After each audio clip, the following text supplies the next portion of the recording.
সমাধান চাও যদি জীবনে মরণে, ফিরে যাও খুঁজে নাও চোখ রাখো কোরআনে। এ বাণী সকলের নয় শুধু মুমিনের, যারাই মানবে চলে ফল পাবে কোরআনে। আল্লাহু আকবার। ঘরেই বলো কিংবা রাষ্ট্রে বলো, ঘরেই বলো কিংবা রাষ্ট্রে বলো, অশান্তি দূর করে শান্তি আনে। সমাধান সমাধান চাও যদি জীবনে মরণে, ফিরে যাও খুঁজে নাও চোখ রাখো কোরআনে। আল্লাহুম্মা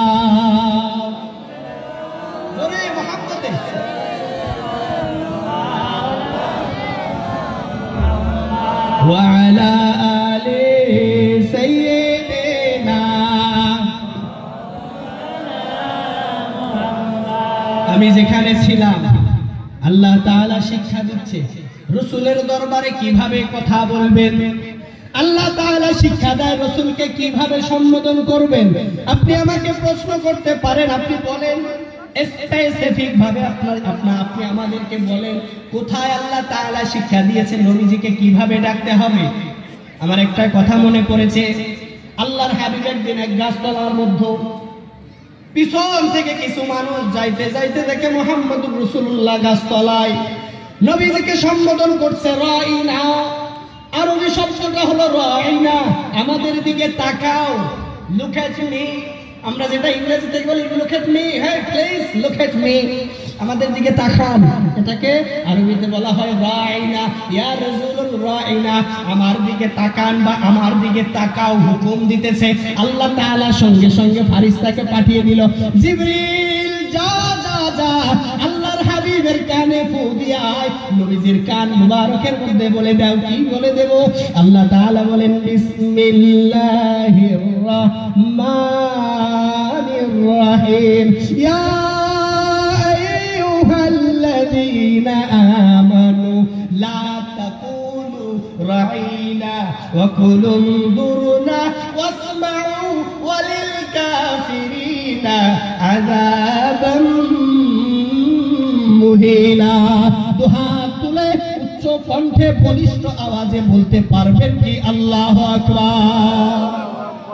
বাজার এই কথাটা কার? আল্লাহর না আমার? জোরে বলেন আল্লাহর না আমার?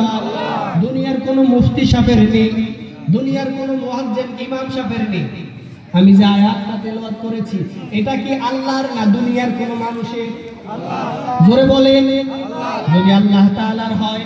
আসেন আমি শাব্দিক ব্যাখ্যা করে দেই। ইয়া আইয়ুহাল্লাযীনা আমানু, আরবিকের প্যাটার্ন হচ্ছে ইয়া হরফে নিদা। যদি কাউকে ডাকতেই হয়, যদি কাউকে বলতে হয় ইয়া, সামনে বলতে হবে ইয়া। আমি যদি একটা মাদ্রাসার ছাত্রকে ডাকি ইয়া তালিব, হে ছাত্র।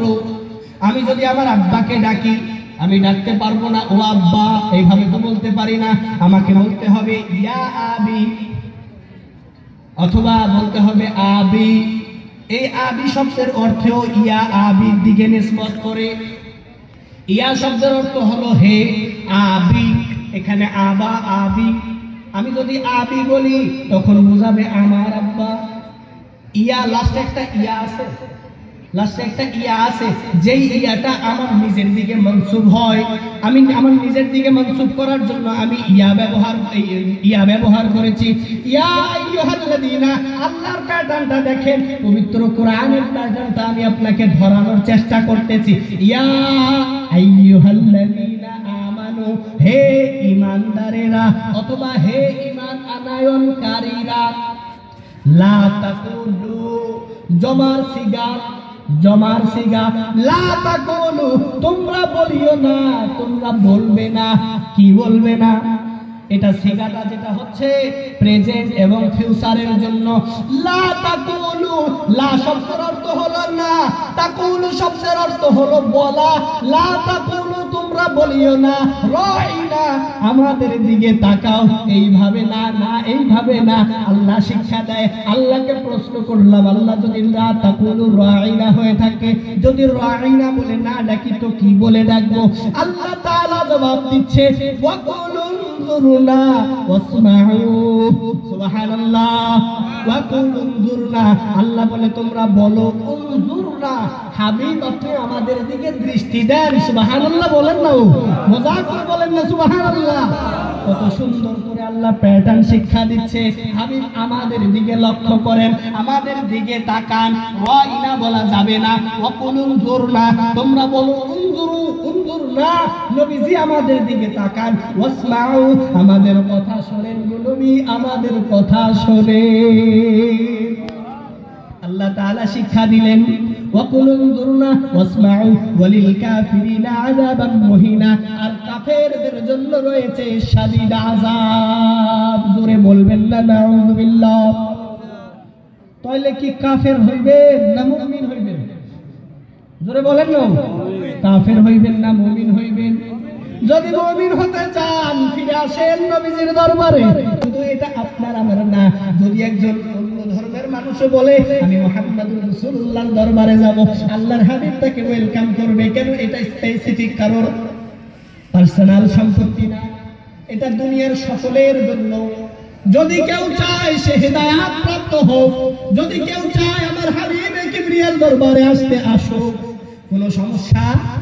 কোনো সমস্যা নাই আল্লাহর হাবিবকে কিভাবে ডাকতে হবে এটা শিক্ষা দিলেন এবার আল্লাহকে প্রশ্ন করলাম আল্লাহ নবীজিকে তো এইভাবে ডাকবো বুঝলাম ও আল্লাহ এই নবীজির দরবারে নিজেকে কিভাবে রিপ্রেজেন্ট করব নিজেকে কিভাবে তুলে ধরব হাবিবের দরবারে নবীজির দরবারে আমি নিজেকে কিভাবে তুলে ধরব আমার আল্লাহ তাআলা সুন্দর ভাষায় বলেন যারা পারেন তেলাওয়াত করেন বিসমিল্লাহির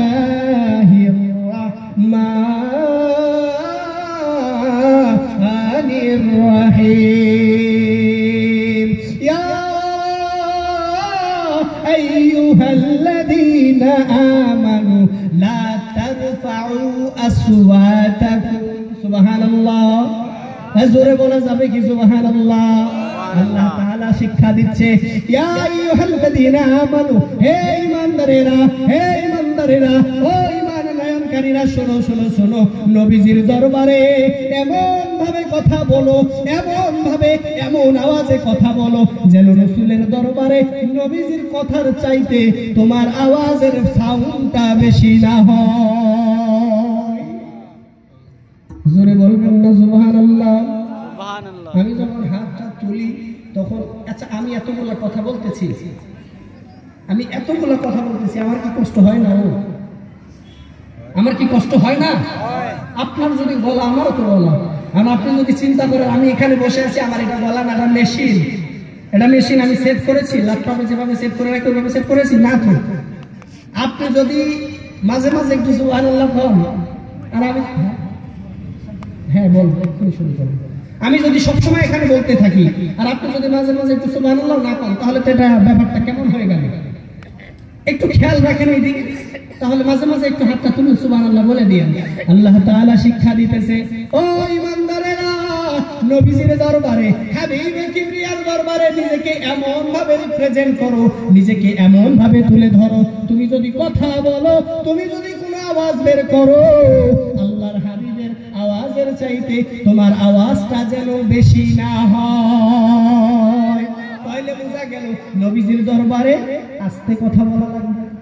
ঠিক কিনা আল্লাহ বিধান শিখিয়েছে এই বিধান আপনাকে মানতেই হবে যদি আপনি না মানেন তাহলে আপনি কাফির হয়ে যাবেন আপনি মুমিন তো দূরের কথা আপনি কাফির হয়ে যাবেন আর আমি একটু আগেই তেলাওয়াত করেছি কাফিরদের জন্য আল্লাহ খুব সুন্দর শাস্তির ব্যবস্থা করে রেখেছে এখন আপনি মনে মনে চিন্তা করেন আপনি যদি কাফির হন আপনার জন্য স্পেশাল শাস্তি আদর করে করে শাস্তি দিবে আপনি চিন্তা করেন আপনার কি শাস্তি লাগবে না শান্তি লাগবে যদি শান্তি লাগে গো প্রেমের হাতের মুসলমান যদি শান্তি চাও একবারে হাবিবে কিবরিয়ার দরবারে নিজেকে আস্তে করে তুলে ধরো এমন ভাবে তুলে ধরো যেন নবীজি তোমাকে রোজ হাসরের ময়দানে যেই সময় আপনার কেউ থাকবে না ওই সময় যেন মদিনা ওয়ালা আপনাকে তুলে আল্লাহ তাআলার দরবারে ধরে এই জন্য আমি মাঝে মাঝে বলি দয়াল নবী বিনে গো আপন বলতে কেউ না এই সংসারে। দয়াল নবী বিনে গো আপন বলতে কেউ নাই এই সংসারে।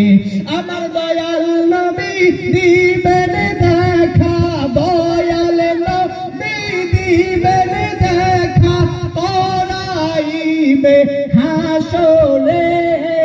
দয়াল নবী বিনে গো আপন বলতে কেউ নাই এই সংসারে। ঠিক কিনা? জোরে বলেন ঠিক কিনা? রাসূল ছাড়া কেউ আছে? নবীজি ছাড়া কেউ তরাবে? কেউ যদি চিন্তা করে আমি রাসূলের শাফাআত ছাড়া জান্নাতে যাব, আমি আপনাকে স্মরণ করিয়ে দেই, নবীজি যতক্ষণ পর্যন্ত জান্নাতের দিকে যাবে না ততক্ষণ পর্যন্ত অন্য অন্য নবীরাও আল্লাহর জান্নাত যাইতে পারবে না। জবান খুলে আওয়াজ দিয়ে বলেন তো সুবহানাল্লাহ। আমি এবার ফিরে আসি অল্প সময়। আমার পরে যিনি কথা বলবেন উনি রেডি, আমি ছাড়লেই ভাইয়া চলে আসবে। ভাইয়া কি আমার হবে? তাহলে আমি দুইটা কথা বলে শেষ করে দেবো। আমার দুইটা কথা হলো মায়েদের জন্য। মা গো মা, আপনার জন্য আমরা। মা, আপনি যদি দুনিয়াতে না থাকতেন আমি অধম ধরাতে আসতে পারতাম? এই একটু কথা বলবেন অল্প সময়, আর অল্প সময় একটু আওয়াজ দিয়ে। আমার মা যদি আমাকে দুনিয়া না দেখাইতো আমি কি দুনিয়া দেখতে পারতাম?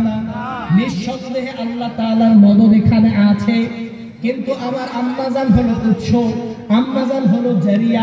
যদি আমার আম্মাজান দুনিয়ায় আসার আগে আমাকে শেষ করে দিত, আল্লাহর এত সুন্দর দুনিয়াটা আমার দাদা কেন আমরা কেউ এই দুনিয়া দেখতে পারতাম?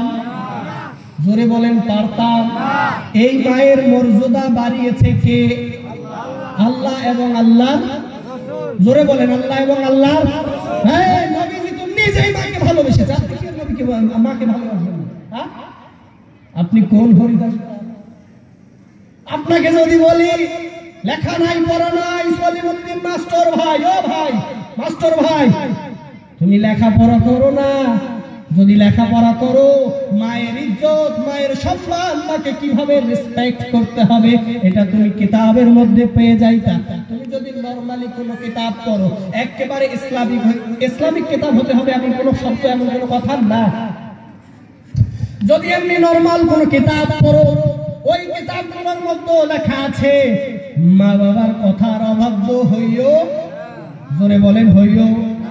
আল্লাহ তাআলা পবিত্র কালাম পাকের মধ্যে বলেন লা তা'বুদু ইল্লাল্লাহ ওয়া বিল আয়াতের একটা অংশ তেলাওয়াত করছি, লা তা'বুদু ইল্লাল্লাহ ওয়া বিল ওয়ালিদাইনি ইহসানা। জোরে বলা যাবে কি আল্লাহু আকবার? জবান খুলে বলা যাবে কি আল্লাহু আকবার? আওয়াজ হয় নাই, আরেকটু জোরে বলবেন কি আল্লাহু আকবার? প্রেমের হাতের মুসলমান, আপনার পেটে মনে হয় খিদা, আপনার পেটে রাগ করিয়েন না, আপনার পেটে যদি খিদা থাকে আল্লাহ তাআলার দিকে রুজু হন, শক্তি পেয়ে যাবেন ইনশাআল্লাহ। একটু আওয়াজ দিয়েন বাজার।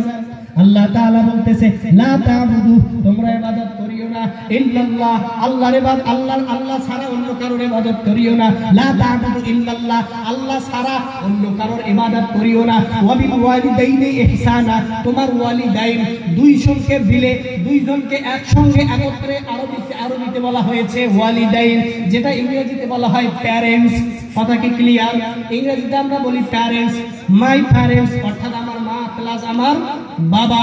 এখানে যদি আমি স্পেসিফিক করি আমার আব্বা, তাহলে আমাকে বলতে হবে ওয়ালিদ। আমি যদি বলি আমার মা, তখন আমাকে বলতে হবে ওয়ালিদান। তাহলে হয়ে গেল কি মা এবং বাবা দুইটাকে একত্রে। যদি আমি ইংরেজিতেও একই সেম প্যাটার্ন, সেম স্ট্রাকচার। আমি যদি ইংরেজিতে বলি my father and my mother, আমার বাবা এবং আমার বাবা এবং আমার মা, আব্বা তারপরে আম্মা, আব্বু তারপরে আম্মু। আল্লাহ তাআলা ওয়ালিদাইন ব্যবহার করেছে লা তা'বুদু ইল্লাল্লাহ, আল্লাহ ছাড়া দুনিয়ার জমিনে আর অন্য কারোর ইবাদত করিও। জোরে বলেন করিও না। ওয়াবিল ওয়ালিদাইনি ইহসানা, তোমার আব্বা তোমার আম্মার সঙ্গে ইহসান করো। মুফাসসিরিনে কেরামকে জিজ্ঞাসা করলাম, ও মুফাসসিরিনে কেরাম, এই আয়াতের ব্যাখ্যাটা তুলে ধরো তো, মা বাবার সঙ্গে কিভাবে ইহসান করব, মা বাবার সঙ্গে কিভাবে ইহসান করব। মুহাদ্দিসিনে কেরাম এবং মুফাসসিরিনে কেরাম বহু কিতাবের মধ্যে লিখেছে। মুসলিম শরীফের একটা সরার মধ্যে পড়েছি, মুসলিম শরীফের মধ্যে হাদিসগুলো পেয়ে যাবেন। আমার আল্লাহ তাআলা শিক্ষা দিয়েছে, মা প্লাস বাবার সঙ্গে তুমি সৎ ব্যবহার করো, ইহসান করো। এখন আমি খুঁজতে গিয়ে দেখলাম ইহসানের মধ্যে কি কি থাকে। এক, হিসাব করি, নোট করি please, point to be noted. ইহসানের মধ্যে মাকে সম্মান করতে হবে। আল্লাহর হাবিবকে প্রশ্ন করা হয়েছে, ইয়া রাসূলুল্লাহ, ইয়া হাবিবাল্লাহ, আমি দুনিয়াতে সব থেকে কাকে বেশি ভালোবাসবো? এটা আলাদা একটা সাবজেক্ট, ওই সাবজেক্ট না যে রাসূলকে ভালোবাসতে হবে মায়ের চেয়ে বেশি, ওটা ওই জায়গায়, এটা এই জায়গায়। এটা বোঝানোর জন্য মায়ের মর্যাদা, মায়ের কতটা সম্মান, মায়ের পজিশন, মায়ের স্থান সন্তানকে বোঝানোর জন্য, দুনিয়ার মানুষকে বোঝানোর জন্য আমার আল্লাহ তাআলা শিক্ষা দিচ্ছে। ও দুনিয়ার নবীর উম্মতেরা শুনো, আমার আল্লাহ তাআলা শিক্ষা দেয়, তোমার মায়ের সঙ্গে তোমার আব্বার সঙ্গে ইহসান করো। রাসূলকে প্রশ্ন করলাম, ইয়া রাসূলুল্লাহ, ইয়া হাবিবাল্লাহ, প্রথমে কে? আল্লাহর হাবিব বলে উম্মুক, তোমার মা।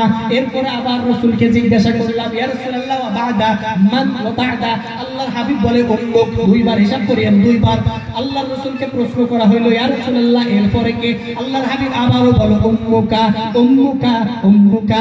এরপরে নবীকে প্রশ্ন করা হলো, ইয়া রাসূলুল্লাহ, ইয়া হাবিবাল্লাহ, তারপরে কে? আল্লাহর হাবিব বলে তোমার বাবা, ইয়ানি আবুকা, তোমার বাবা। জোরে বলা যাবে কি সুবহানাল্লাহ? মায়ের কথা কয়বার? মায়ের কথা কয়বার?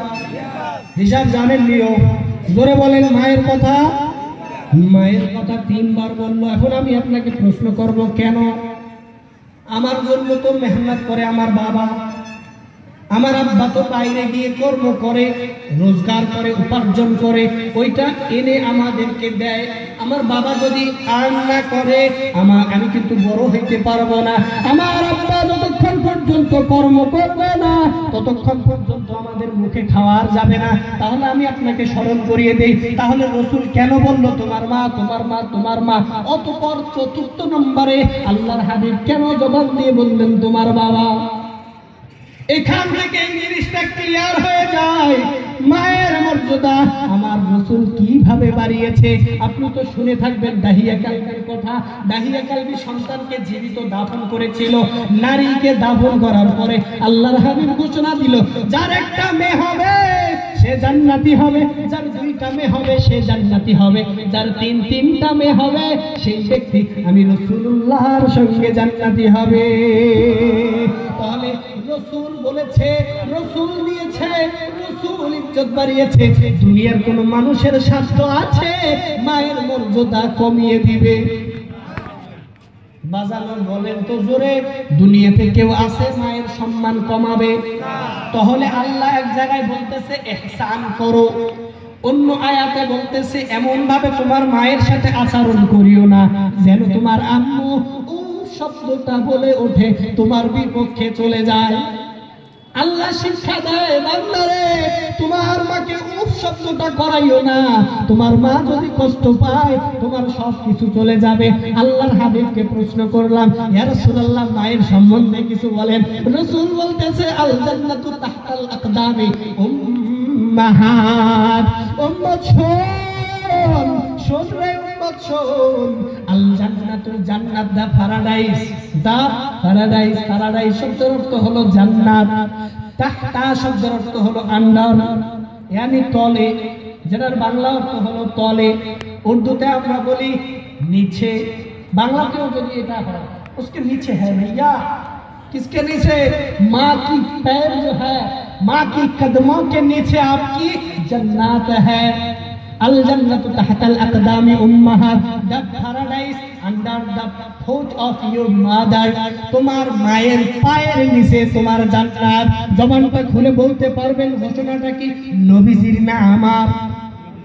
জোরে বলেন, নবীজির না আমার? আওয়াজ পাইছেন? তারা যে বলছে আওয়াজ পাইছেন, আর একটু জোরে আওয়াজ আসে না, আর একটু জোরে বলেন, ঘোষণা কি নবীজির না আমার? আপনারা মন থেকে বলেন তো, আপনার উপরে কি মনে মনে রাগ হইতেছে? মাফ চাই, রাগ হবে না, আপনার রাগ হবে না। এই জন্য বলতেছি, যেটা কথা শেষ আর তো সময় শেষের দিকে শেষ হয়।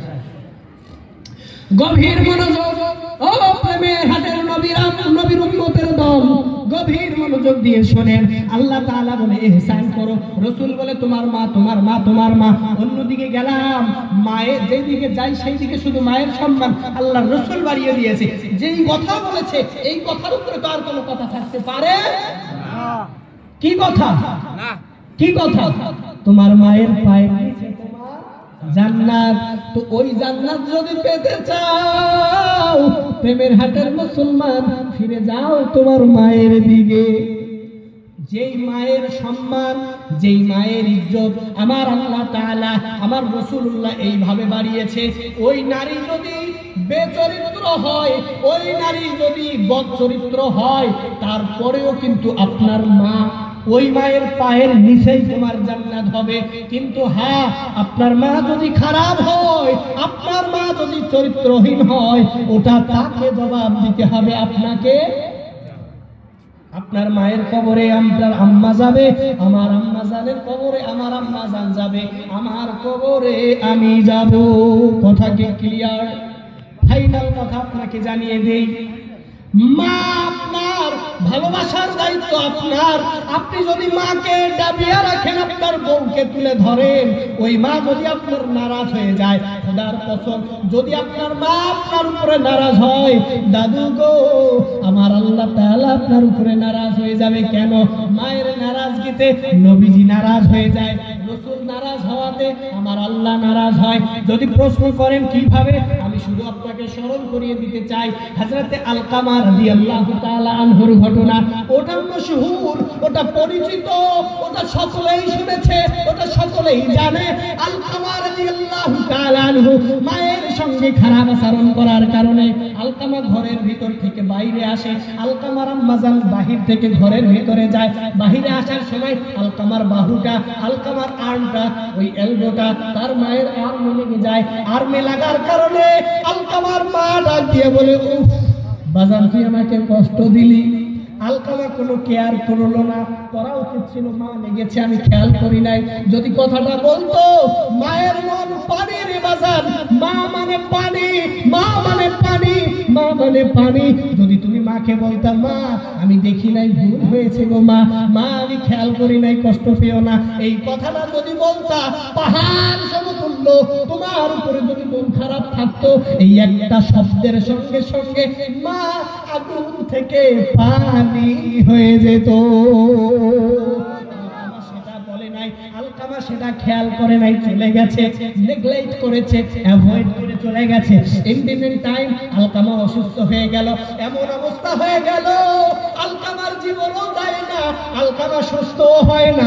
মা জননী কাঁদতে লাগলো, কাঁদতে কাঁদতে কাঁদতে কাঁদতে উপায় পাচ্ছে না, কিভাবে সন্তানকে সুস্থ করবে, উপায় পাচ্ছে না। ইন্ডিপেন্ডেন্ট টাইম আল্লাহর হাবিবের দরবারে খবর চলে গেল, ইয়া রাসূলুল্লাহ, ইয়া হাবিবাল্লাহ, হুজুর আপনার আলকামা অসুস্থ। নবী গো, আলকামার মা খুবই অঝোর নয়নে কান্না করছে, ইয়া রাসূলুল্লাহ আলকামার ব্যাপারে কিছু করেন। আলকামাকে বলা হলো, তোমার মায়ের কাছে ক্ষমা চাও। মা ওনাকে ক্ষমা করে নাই, এটা সর্বশেষ ঘটনা। আলকামা কাঁদে, মাও কাঁদে। আল্লাহর হাবিব আসলেন, আলকামার চারিদিকে ওই সময় মাফ নেওয়ার জন্য আলকামার চারিপাশে খড়ি লাগানো হলো। কেন? আলকামাকে আগুন লাগিয়ে দিবে। মাকে সামনে বসিয়ে রেখে সন্তানকে যদি কেউ আগুন লাগিয়ে দেয়, জবানটা খুলে বলেন তো, দুনিয়া সহ্য করতে পারলেও মা কি সহ্য করে থাকতে পারবে? জোরে বলেন, পারবে? যদি মা সহ্য করতে না পারে, আমার রাসূলও সহ্য করবে না। আল্লাহর হাবিব ওই সময় বলল, আলকামাকে আগুন ধরিয়ে দাও। আলকামাকে আগুন লাগিয়ে দিবে। এমন সময় আলকামার মা ঘর থেকে দৌড়ে এসে নবীজির কদমে পড়েছে, ইয়া রাসূলুল্লাহ, ইয়া হাবিব, হুজুর আমি আলকামাকে মাফ করে দিয়েছি। নবী গো, আমার আলকামাকে বাঁচিয়ে দেন, আমার আলকামাকে বাঁচিয়ে দেন, আর আলকামাকে কষ্ট দিয়েন না, পুরিয়েন না। নবীজিকে বলার সঙ্গে সঙ্গে আল্লাহর হাবিব মুস্কি হাসি দিল, ইশারা করে দিল, সবকিছু ঠিক হয়ে গেল। এরপরে আলকামা ঈমানের সঙ্গে ইন্তেকাল করে। বাবার বিষয়, মা মাফ করেছে, তারপরে নবীজি মাফ করলো। আলকামা বলেছিল, ইয়া রাসূলুল্লাহ, আপনি আমার জন্য দোয়া করলেই তো আমি সুস্থ হয়ে যাই। আলকামার কথা শুনে আল্লাহর হাবিব জবাব দিল, আলকামা, যতক্ষণ পর্যন্ত তোমার মা তোমাকে মাফ করবে না, আমি রাসূল তোমাকে মাফ করব না। আলকামা, যাও যাও যাও, আগে তোমার মায়ের কাছে মাফ চেয়ে নাও, আগে তোমার মায়ের কাছে মাফ চাও। যদি তোমার আম্মা জান তোমাকে ক্ষমা করে দেয়, আলকামা, আমি রাসূলুল্লাহ আর কিছু লাগবে। তো এইখান থেকে আম্মার কি রকম রেসপেক্ট করতে হবে এটাও ফুটে ওঠে, মাকে কিভাবে সম্মান করবেন এটা ফুটে উঠলো। এই জন্য বলি, ও মা, ও মা, পর্দার আড়ালে মা, গভীর মনোযোগ দিয়ে শোনেন। মা, আপনি একদিন সময় আসবে মরে যাবেন, দুনিয়াতে বিলীন হয়ে যাবেন, গোটা দুনিয়া পড়ে থাকবে, আপনি থাকবেন না, আমিও থাকবো না। মাগো মা, সময় থাকতে একটা সন্তানকে তৈরি করো, নিজের চরিত্রটাকে তুলে ধরো। মা, তুমি যদি নিজেই সচরিত্রবান হও, তোমার সন্তানও আউলিয়া হয়ে যাবে। কেন এই কথা বলার উদ্দেশ্য? আব্দুল কাদের জিলানীকে সবাই চেনেন তো নাকি? প্রেমের হাটের মুসলমান মনে হয় আব্দুল কাদের জিলানীর নাম শোনে নাই কখনো। শুনেছেন নি? জোরে বলেন না, শুনেছেন? আব্দুল কাদের জিলানী কে? আব্দুল কাদের জিলানী শুধু পীর না, আব্দুল কাদের জিলানী দুনিয়ার সকল আউলিয়া কেরামের সরদার, সমস্ত ওলিদের সরদার। আব্দুল কাদের জিলানীর দুই পক্ষেই সম্পর্ক। কিভাবে? আব্দুল কাদের জিলানী হাসানি এবং হুসাইনি। আব্দুল কাদের জিলানীর যে সম্পর্ক, সেটা ইমাম হুসাইনের সঙ্গে এবং ইমাম হাসান রাদিয়াল্লাহু তাআলা আনহুর সাথে, দুইজনের সাথে সম্পর্ক। আব্দুল কাদের জিলানী তিনি তো দুনিয়াতে জন্মগ্রহণ করেছে, তিনি দুনিয়াতে ভূমিষ্ঠ হয়েছে 18 পরা কোরআনুল কারীম মুখস্থ করে। জোরে বলা যাবে না? এই জন্য মাঝে একটা কথা একটা মনে করেছে, বলবো নি? দুইটা শব্দ মনে করেছে, বলবো? জোরে বলেন, বলবো? তোমরা শোনো গো মন দিয়া, ভাজা ডিমে তাজা মুরগি বানাইছে আউলিয়া। জোরে বলেন সুবহানাল্লাহ। আব্দুল কাদের জিলানীর কথা বলতেছিলাম। আব্দুল কাদের জিলানী ভাজা ডিমে তাজা মুরগি বানিয়ে দিয়েছে, ডিম ভাজা হয়েছে, উনি খাচ্ছে।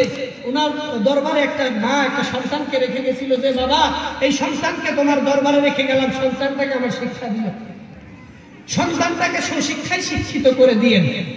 আব্দুল কাদের জিলানীর দরবারে মা তার সন্তানকে রেখে চলে গেছে। In the meantime Abdul Kader Jilani ভালো ভালো খায়, ভালো ভালো খায়, চোচা, ওই যে ডিম ভাজি থেকে যে আপনার পেঁয়াজ মরিচ গুলা বের হয়, ওগুলা বেছে বেছে ওই ছেলেটার জন্য রেখে দেয়। একদিন মা সচক্ষে এসে দেখে ফেলেছে যে উনি ভালো ভালো খাচ্ছে, আমার সন্তানকে এইসব খাওয়াচ্ছে। আব্দুল কাদের জিলানীকে বলে, হুজুর, আপনার দরবারে আমার ছেলেটারে দিয়েছি, হুজুর আপনি ভালো ভালো খান, আর আমার সন্তানটারে এইসব বাঁচা বাঁচা খাবার গুলো খাওয়ান, আপনার কি একটু মায়া লাগে না?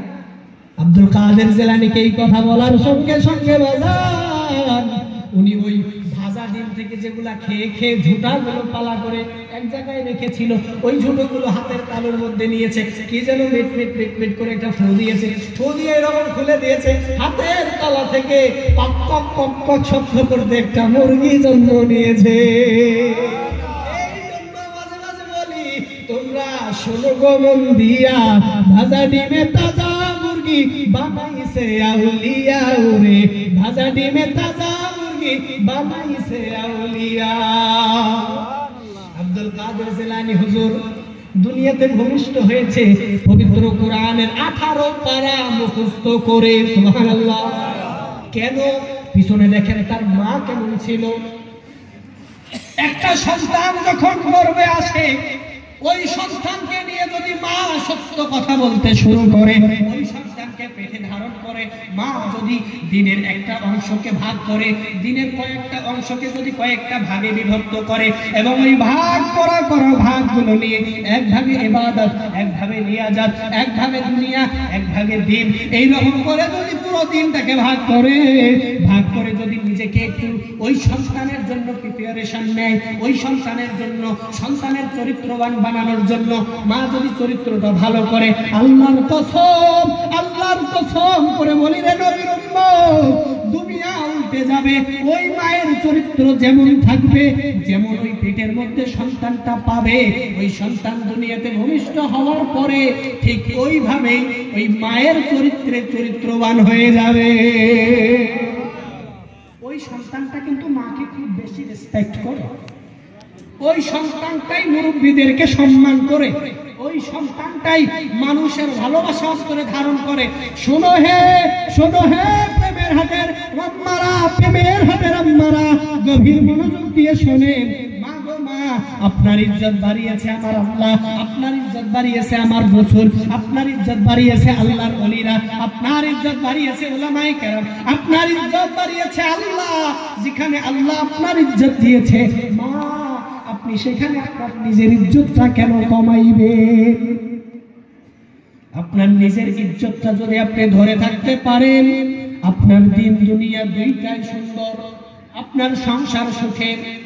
মায়ের মর্যাদা এত বেশি, একটা সন্তানের জন্য যদি মায়ের পায়ের নিচটা জান্নাত হতে পারে, একটা সন্তানের জান্নাত যদি মায়ের পায়ের নিচে হতে পারে, যেই মায়ের পায়ের নিচে সন্তানের জান্নাত হতে পারে, ওই মায়ের মর্যাদা আপনাকে স্পেশালি কি বুঝাতে হবে?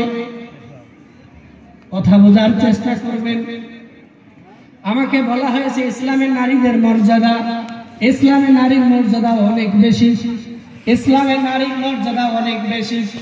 ইসলাম প্রচারে আম্মাজান খাদিজাতুল কুবরা, আম্মাজান আয়েশা সিদ্দিকা রাদিয়াল্লাহু তাআলা আনহা, ওনারও অনেক বড় হাত ছিল, অনেক বড় কন্ট্রিবিউশন ছিল। বাজার রে, ইসলামটা প্রচার করার একটা বড় মাধ্যম হলো মায়েরা। মায়েরা যদি চায় সন্তানকে মানুষ করবে, মায়েরা যদি চায় সন্তানকে লালিত পালিত করবে, উত্তম চরিত্রে, উত্তম আখলাকে, উত্তম ভাষা দিয়ে, উত্তম কথা দিয়ে একটা মা যদি সর্বপ্রথম সন্তানকে লালিত পালিত করে ছেড়ে দেয়, ওই সন্তান কোথাও না কোথাও গিয়ে দুনিয়ার সবার কাছে নত হয়ে যাবে, কিন্তু কোনোভাবেই বেয়াদবি করবে না। মায়েদের চরিত্র অনেক ভালো হওয়া উচিত, অনেক উত্তম হওয়া উচিত। এই জন্য আমরা মাঝে মাঝে কিছু কথা বলে থাকি, পাগলেও নয়, মন্দ লোকে নয়, মা নামটি অতি মধুর, দুনিয়াটা কয়। গোটা দুনিয়া কথা বলে, মা নামটা অনেক মধুর, যেখানে দুনিয়া বলতেছে মা মা মা মা মা মা জরুরি, মা উত্তম, সেখানে মায়ের চরিত্র হওয়া উচিত, আখলাক হওয়া উচিত অনেক আলা, অনেক উচ্চ। ও মা, আপনাকে হুকুম করার মতো কিছু নাই, মা আপনাকে হুকুম দেব, আদেশ দেব, সেই শিক্ষায় শিক্ষিত হই নাই। আপনি হলেন পৃথিবীর প্রথম university. Mother is the best and first university in the world. পৃথিবীর জমিনে মা হলো সর্বশ্রেষ্ঠ শিক্ষা প্রতিষ্ঠান।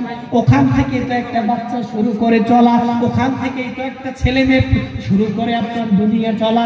যদি মায়ের কাছে ভালো কথা পায়, যদি মায়ের কাছে ভালো চরিত্র পায়, যদি মায়ের কাছে ভালো কিছু পায়, ও আল্লাহর বান্দা, যদি একটা সন্তান মায়ের কাছ থেকে ভালো কিছু পায়, ওই সন্তানটা শেষ পর্যন্ত ওই ভালোটা ধরে থাকে, ঠিক কি না?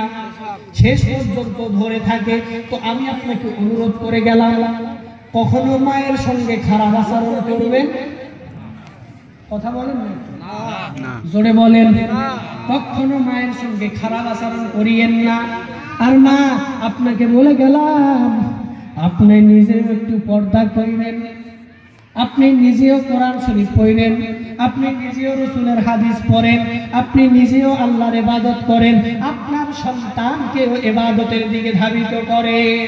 যদি আপনার সন্তান ভালো হয়, যদি সন্তান ভালো হয়, মা বাবার ইজ্জত বাড়ে না কমে? জোরে বলেন, বাড়ে না কমে? আমি একটা শব্দ বলতে চাচ্ছিলাম, আপনারা এখন কিভাবে অ্যাকসেপ্ট করবেন জানি না, কিন্তু বলে ফেলি। সন্তান যদি ভালো হয়, মা বাবার সম্মান বাড়ে, মা বাবার ইজ্জত বাড়ে। সন্তান যদি ভালো হয়, মা বাবার নাম হয়। আর সন্তান যদি পাটা হয়, মা বাবার ইজ্জত বাড়ে না কমে? জোরে বলেন, বাড়ে না কমে? এমন সন্তান আছে আছে না নাইও? মনে কিছু নিয়েন না, শব্দটা বলতে চাচ্ছিলাম না কিন্তু বললাম। এগুলা হয়, বাস্তব কথা। ওই পাড়ার থেকেও খারাপ কিছু সন্তান দুনিয়াতে আছে, খুব খারাপ সন্তান আছে। আসলে ওই সন্তানগুলো খারাপ হওয়ার পিছনে মা বাবার কন্ট্রিবিউশন আছে। মা যদি একবার বলে, বাজার তুমি এটা করতে পারো না, বাবা রে এটা খারাপ কাজ, এটা খারাপ কথা, ও বাবা মানুষের জিনিস না বলে হাত দিয়ে ধরো না, আল্লাহ গুনাহ দিবে, আল্লাহ সহ্য করবে না। এই যে এইভাবে কানের মধ্যে যদি মা বলতে থাকে, সন্তান পরিবর্তন হবে, সন্তান পরিবর্তন হবে, 100% গ্যারান্টি দিচ্ছি। মা ওই সময় থেকে বলবে, বাজান এটা করিও না। কেন মা? কেন করবো না বাবা? এটা ভালো জিনিস না, এটা খারাপ। ও মা, তুমি যদি তোমার সন্তানকে ভালোভাবে দেখতে চাও, তুমি যদি আল্লাহর জান্নাতে যেতে চাও, আল্লাহর জান্নাত যদি পেতে চাও, উত্তম চরিত্রের সন্তান জন্ম দাও, সন্তানকে উত্তম চরিত্রবান বানাও। মা অনুরোধ করে গেলাম, জানি না আপনার সঙ্গে এই দুনিয়াতে একটা দেখা হবে কি হবে না। মা এমন আমল করিও, এমন আমল করিও, কবরে শুয়ে শুয়ে যেন তোমার সন্তানের দোয়া তোমার কবরে পৌঁছাতে থাকে। এমন একটা দিন আসবে গো মা, এমন একটা সময় আসবে, আপনি যদি নিজেই ভালো না হন, আপনি যদি নিজেই ভালো না হন, মা এমন একটা সময় আসবে, মরণের আগে আগে আপনাকে দুনিয়াতে জাহান্নাম কাটতে হবে, আপনাকে দুনিয়াতে জাহান্নাম কাটতে হবে, তাছাড়া আপনার মরণ হবে না। যদি বলেন বাবা এই কথা কেন, আমি আপনাকে বলবো মা, গভীর মনোযোগ দিয়ে শোনেন, আপনারাও একটু অ্যাটেনশন দেন প্লিজ। বাস্তব কিছু কথা, আপনাকে কয়েকটা কথা বলবো বাস্তব। ঘরে অনেক কিছু খাবার আছে, পাশের বাড়ির মহিলা 2 দিন ধরে পেট ভরে ভাত খাইতে পারে না। ওই বাড়ির মহিলা যদি এই বাড়িতে আসে, বাড়িতে এসে যদি বলে, বোন কিংবা আপা কিংবা বুজান, আমি 2 দিন ধরে খাই না, আমার ঘরে এই জিনিসটার অভাব, একটু দিবেন কি, আমি অভাবটা দূর করব। ওই ভদ্র মহিলা, ওই ভদ্র মা আওয়াজ দেয়, খোদার কসম, আল্লাহ দইব, কথার সাইজ দেখে আল্লাহ দইব আমার উল্লে নাই 3 দিন থেকে। কথাটা বুঝছেন না? ঘরে ভর্তি করা, ড্রাম ভর্তি করে রেখেছে, ওনার কাছে বলা হলো, আপা আমার এই জিনিসটার অভাব, আপা আমাকে একটু দেন না, আমি কাজটা সারবো। উনি বলে, আল্লাহ ভয় বোন কি বিশ্বাস করবেন মা, আমার 2 দিন 3 দিন থেকে খাই না, একটা জিনিস ছাড়াই খাওয়া করছে, আমার তো নাই যে ড্রাম ভর্তি করা, তারপরে বলতেছে নাই যে বোন, আল্লাহ আমাকে কি দেন আঞ্চলিক। আচ্ছা, 1 2 নম্বরে মায়েদের অন্তরটা দেখেন কেমন। মায়েরা কিন্তু খুব কমলা, আমার অনেক বড় গরম, এরা হলো খাদ্যমন্ত্রী। মায়েদেরকে বলি, মা আপনারা তো খাদ্যমন্ত্রী, আপনারা খাদ্যমন্ত্রী, আপনারা যদি রান্না না করেন বাড়ির লোকটা খাইতেই পারে না, সন্তানগুলো খাইতে পারে না। পাওয়ার তো আপনার হাতে আছে গো মা, সংসারের চাবিকাঠি আপনার হাতে। মা আপনি একটু গভীর মনোযোগ দিয়ে শোনেন, এই জিনিসগুলো আপনার চেঞ্জ করা খুব জরুরি। অনুরোধ করে বলি গো মা, মনে বেজার হইেন না, রাগ হইেন না, গুসা হইেন না। আপনার সন্তান আপনাকে 2টা অনুরোধ করতেছে, গভীর মনোযোগ দিয়ে শুনেন, এই অনুরোধ 2টা রাখার চেষ্টা করিয়েন গো মা। মা হলো কেমন, বাড়ির পাশে একটা ধান ক্ষেত লাগিয়েছে, আর এক পাড়ার মানুষ, আর এক বাড়ির এক বেড়ার গরু আইসা ওই মায়ের ধান খেতে ধরেছে। 10-12টা ধানের যে ওইটা কি বলে, গুছি নাকি মোটা যে হয়, গুছি কত, 10-12টা গুছি একবারে খাইয়ে তামা তামা করে দিছে।